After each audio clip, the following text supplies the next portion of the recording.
Okay चलिए भाई, तो extraction of the metal chapter में हमने अभी तक सीखा कि किस तरह से हम ओर में से इम्प्योरिटीज निकाल सकते हैं, जिसको हमने कहा था कॉन्सेंट्रेशन ऑफ द ओर। बहुत सारे अलग अलग मेथड सीखे थे, जैसे कि हमने वहां पे सीखा था magnetic separation, flotation, leaching and all that thing. चलिए, अब आपका जो ओर था उसमें से कचरा सारा निकल चुका है, अब आपके पास एकदम प्योर फॉर्म में ओर है। अब ओर जो है या तो वो ऑक्साइड फॉर्म में होगा, या तो वो सल्फाइड फॉर्म में होगा, या तो वो कार्बोनेट फॉर्म में होगा, राइट। तो उसमें से आपको मेटल को तो बाहर निकालना पड़ेगा ना, बिकॉज ओर के अंदर आपका मेटल कंबाइंड फॉर्म में है। तो आपको क्या करना पड़ेगा, उस कंबाइंड फॉर्म में से मेटल को बाहर निकालना पड़ेगा, राइट। तो यहाँ पे अभी दो स्टेप हमें सीखने हैं, और इसके बाद हम सीखेंगे इसी क्लास के अंदर कि एलिंगम डायग्राम क्या है। एंट्रेंस एग्जाम के लिए one of the most important topic Ellingham diagram, okay, जो इसी क्लास में हम सीखेंगे। चलिए, अब हम कॉन्सेंट्रेशन ऑफ ओर करके आए हैं ऑलरेडी, तो इसके बाद का जो आपका स्टेप है बच्चों, that is step 3। Step 1 step 2 हो चुका है, स्टेप 3 है बच्चों आपका extraction of the crude metal, extraction of crude metal, extraction of crude metal from concentrated ore, extraction of the crude metal from concentrated ore, right. तो सबसे पहले आपको जो भी ओर आपके पास है ना, आपको उस ओर को ऑक्साइड के फॉर्म में कन्वर्ट करा देना है। क्यों ऐसा? ऐसा इसलिए क्योंकि ऑक्साइड जो है ना, that is easiest form to reduction. Oxide जो है वो बहुत ही इजीली रिड्यूस हो सकता है compare to the sulphide form और कार्बोनेट फॉर्म। तो यहाँ पे इसके अंदर आपको दो सब स्टेप करने हैं। सबसे पहला, conversion of ore in form of oxide, conversion of the ore in the form of oxide, right. अगर ओर किसी और फॉर्म में है तो आपको पहले उसको ऑक्साइड में कन्वर्ट करना पड़ेगा, राइट। क्यों करेंगे भाई? Because oxides are easiest to reduce. Oxides are easiest to reduce. Oxide जो है बच्चों वो रिडक्शन करने के लिए easiest, राइट। चलिए, बहुत बढ़िया। अब किस तरह से ऑक्साइड में कन्वर्ट करेंगे, तो इसके भी दो मेथड करने हैं हमें। पहला मेथड जो है, दैट मेथड इज कैल्सिनेशन। तो कैल्सिनेशन में आपको कुछ नहीं करना है बच्चों, आपके पास जो भी ओर है ना, उसको आप लिमिटेड सप्लाई ऑफ एयर के साथ या एब्सेंस ऑफ एयर में आप खाली गर्म करोगे, ताकि जितना भी अंदर वॉलेटाइल कंपोनेंट्स है, जैसे कि कार्बन डाइऑक्साइड होगा या वाटर मॉइस्चर होगा, वो सब कुछ जो है वो इवोपरेट हो जाएगा। तो आपको यहां पे क्या करना है बच्चों, heating ore in limited supply of oxygen, or you can say air, or in some cases it is absence of air, right। हम जो है वो ओर को absence of air में गर्म करेंगे। क्यों? to evaporate volatile matters, evaporate all the volatile matters and obtain oxide। इससे आपको ऑक्साइड मिल जाएगा। चलिए एग्जांपल देखते हैं बच्चों इसके। जैसे कि अगर आपके पास आयरन ऑक्साइड है जो हाइड्रेटेड फॉर्म में है, किस फॉर्म में है बच्चों? आयरन ऑक्साइड तो है ही, बट वो भी हाइड्रेटेड फॉर्म में है। तो जैसे ही आप इसको इन एब्सेंस ऑफ एयर, देखो कहीं एयर नहीं लिया है, सीधा इसको एब्सेंस ऑफ एयर में गर्म करोगे, ये वाटर मॉलिक्यूल इवोपरेट हो जाएगा and you will get the pure Fe2O3, और जो वाटर मॉलिक्यूल था वो H2O गैस के फॉर्म में इवोपरेट हो जाएगा, राइट। सिमिलरली बच्चों, अगर आपके पास कार्बोनेट ओर है, राइट, कार्बोनेट ओर को अगर आप एब्सेंस ऑफ एयर में गर्म करोगे तो carbonate will convert to oxide, और कार्बन डाइऑक्साइड गैस जो है वो वोलेटाइल निकल जाएगा, right. Similarly if you have the malachite CaCO3 into MgCO3 solid, गरम करो, चलिए ये भी कार्बोनेट के फॉर्म में, जैसे ही गरम करोगे कार्बन डाइऑक्साइड छोड़ देगा, it will give you calcium oxide solid, magnesium oxide solid, plus carbon dioxide जो है वो इवोपरेट हो जाएगा, राइट। तो मुझे पहले क्या करना है, जो भी और किसी अलग फॉर्म में है तो उसको हम गर्म करके ऑक्साइड में कन्वर्ट करेंगे। ये प्रोसेस है कैल्सिनेशन, जहां पे आप ऑक्सीजन का सप्लाई या तो लिमिटेड रखोगे या तो फिर उसको आप इन एब्सेंस ऑफ एयर में गर्म करोगे, ठीक है। चलिए बच्चों, दूसरा जो है वो स्पेशली सल्फाइड ओर के लिए यूज होता है। सल्फाइड ओर को ऑक्साइड में कन्वर्ट करने के लिए हम यूज करते हैं रोस्टिंग। रोस्टिंग प्रोसेस हम यूज करते हैं। चलिए सेकंड वन, रोस्टिंग। तो रोस्टिंग यूज करेंगे बच्चों to convert oxide ore to sulphide. To convert oxide ore to sulphide. ठीक है बच्चों, हम ऑक्साइड ओर को सल्फाइड में कन्वर्ट करने के लिए रोस्टिंग प्रोसेस यूज करेंगे। रोस्टिंग में आपको ओर को रिवर्बोरेटरी फर्नेस के अंदर एक्सेस अमाउंट में एयर के साथ गर्म करना है। मतलब जब आप ओर को गर्म कर रहे हो ना, आपको साथ साथ में एयर का ब्लास्ट देते रहना है, राइट। तो that is heating sulphide ore in रिवर्बोरेटरी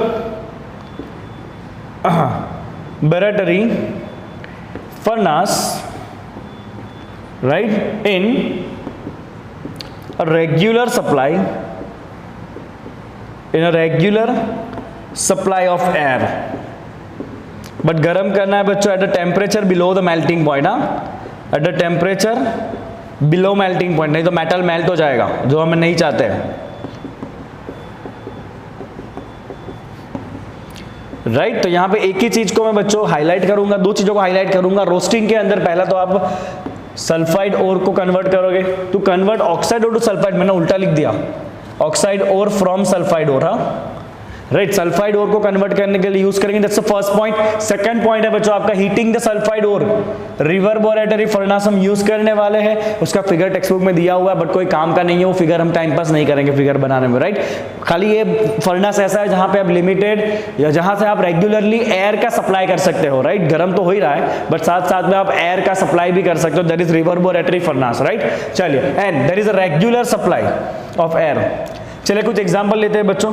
if you have zinc sulphide, solid form में है जिंक सल्फाइड, राइट, फॉर्म नहीं लिखोगे तो भी चलेगा। चलिए, जो जिंक सल्फाइड है, राइट, उसको आप ऑक्सीजन पास करके गर्म करो, देखो ऑक्सीजन आया, एक्सेस अमाउंट में ऑक्सीजन के साथ जैसे ही आप गर्म करोगे, जिंक सल्फाइड बन जाएगा जिंक ऑक्साइड, एंड सल्फर बन जाएगा SO2, राइट। सल्फर क्या बन जाएगा बच्चों, SO2 बन जाएगा। इसको बैलेंस आप कर सकते हो like this. Similarly if you have lead sulphide, गर्म करो, ये भी बन जाएगा lead oxide plus SO2, right. Similarly if you have copper sulphide, Cu2S, copper glance, गरम करो ऑक्सीजन के साथ, ओके, ये भी बन जाएगा आपका Cu2O प्लस SO2, राइट। यहाँ पे एक और बात बच्चों आपको ध्यान में रखना है कि जो बाई प्रोडक्ट है वो सल्फर डाइऑक्साइड गैस है। सल्फर डाइऑक्साइड को कहीं फेंकना नहीं है, ये सल्फर डाइऑक्साइड गैस को आप और यूज कर सकते हो for production of sulphuric acid. तो ये जो सल्फर डाइऑक्साइड गैस है ये यूज होगा for preparation of sulphuric acid, right. इस सल्फर डाइऑक्साइड गैस को आप सल्फ्यूरिक एसिड के लिए भी यूज कर सकते हो। चलिए बच्चों, यहाँ पे आपको रोस्टिंग में एक अलग से एग्जांपल भी दिया हुआ है कि अगर आपका कॉपर का ओर है जिसके अंदर साथ में आयरन भी है, जैसे कि CuFeS2, कॉपर पाइराइट, CuFeS2, जहां पे कॉपर भी है और आयरन भी है, राइट। तो वहां पे अगर आपके कॉपर के ओर में आयरन भी है ना, तो आपको साथ में थोड़ा सा सिलिका भी डालना पड़ेगा, रेती। तो सिलिका क्या करेगा, सिलिका आयरन ऑक्साइड के साथ कंबाइन होकर स्लैग बना लेगा, और वो स्लैग हल्का होकर ऊपर तैरेगा, तो आप स्लैग को निकाल सकते हो, राइट। तो यहां पे हम क्या करेंगे बच्चों, देखो एक पॉइंट लिखेंगे हम सल्फाइड ओर के लिए स्पेशली, इसके बाद में आप लिखोगे एंड में, right. The sulphide ore of copper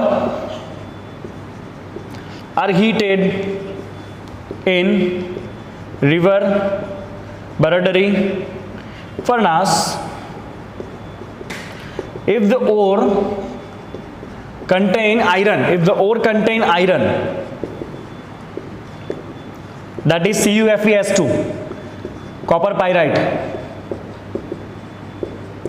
तो हम क्या करेंगे बच्चों, हम करेंगे इसके अंदर silica is also added, silica is added during heating.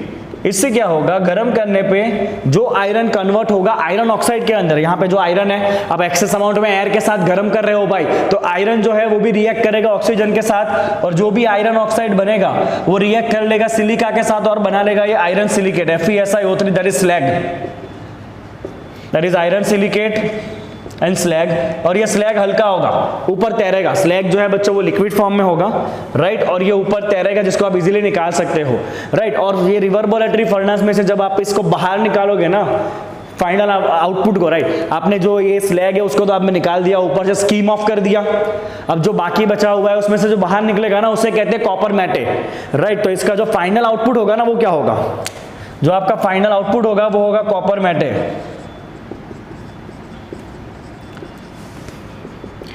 Right. And this copper matte क्या होगा उसके अंदर, कॉपर मैटे के अंदर कॉपर तो होगा ही, बट साथ साथ में कॉपर सल्फाइड भी होगा और आयरन सल्फाइड होगा, राइट। ये तीनों चीजों का मिक्सचर आपको आउटपुट मिलेगा बाहर, राइट। दैट इज कॉपर मिलेगा आपको, along with you will get this Cu2s plus FeS, along with you will get Cu2s and FeS. This is called as copper matte. Important MCQ है, एक mark के लिए आप इसको अच्छे से याद रखना, राइट। कॉपर मैटे आपको मिलने वाला है, समझ गए इतना आप, राइट। तो हमने पहले ये सीखा कि भाई ओर को कॉन्सेंट्रेट करा लिया, इंप्योरिटी निकाल दी है। इंप्योरिटी निकाल देने के बाद आपके पास जो ओर है अगर वो ऑक्साइड फॉर्म में नहीं है तो पहले आपको उसको ऑक्साइड फॉर्म में कन्वर्ट करना पड़ेगा, क्योंकि ऑक्साइड जो है वो रिडक्शन के लिए इजीएस्ट है।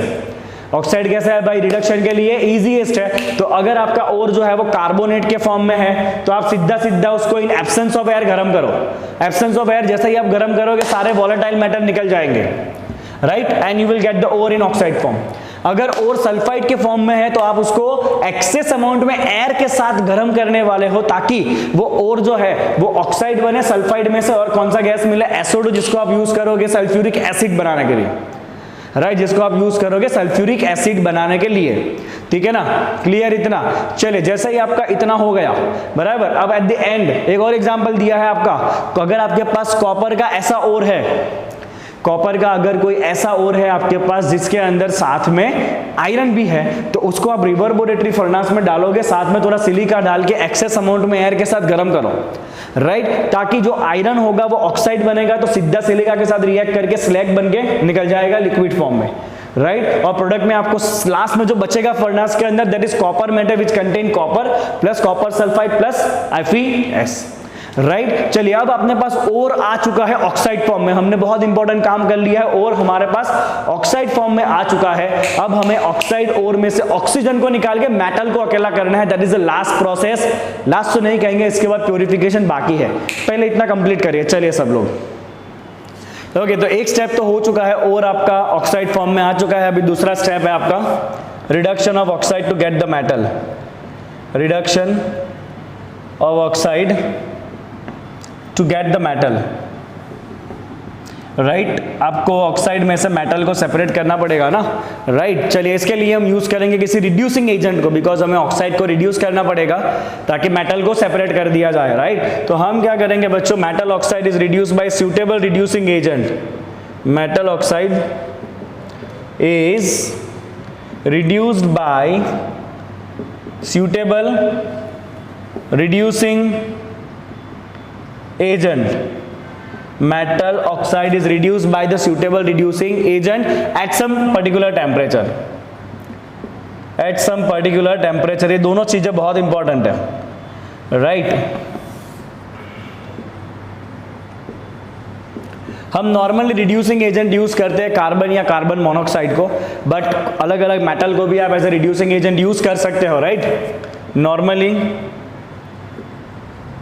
carbon monoxide and some active metals are used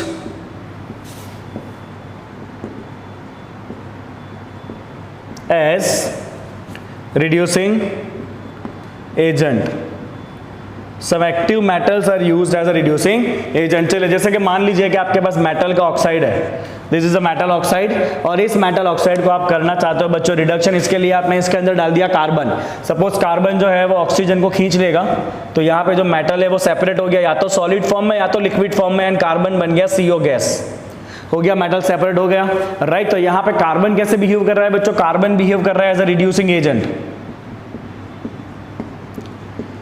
right. Carbon कैसे बिहेव कर रहा है बच्चों, कार्बन यहाँ पे बिहेव कर रहा है as a reducing agent, because वो मेटल ऑक्साइड में से ऑक्सीजन को खींचने का काम कर रहा है, राइट। अब यहाँ पे दो चीजें मैंने कहा बहुत इंपॉर्टेंट है, choice of reducing agent and choice of temperature, this both things are very important, right. Again the things to be selected, first is reducing agent कौन सा रखना है, और दूसरा टेम्परेचर क्या रखना है रिडक्शन का, ताकि रिडक्शन फिजिबल हो, temperature of the reduction to be feasible,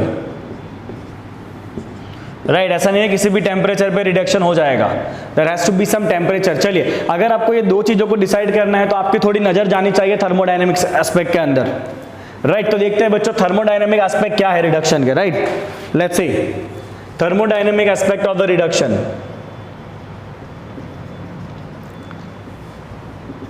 very simple, second law याद करना है आपको, thermodynamic aspect of the reduction. Will just remember the second law, okay. चलिए बच्चों, तो आपको सेकंड लॉ के हिसाब से इतना तो पता ही है कि कोई भी रिएक्शन फिजिबल तभी होगा जब सेकंड लॉ के हिसाब से फ्री एनर्जी जो है वो नेगेटिव हो, change of free energy should be negative. तो मैं यहां पे लिखूंगा कि फॉर रिडक्शन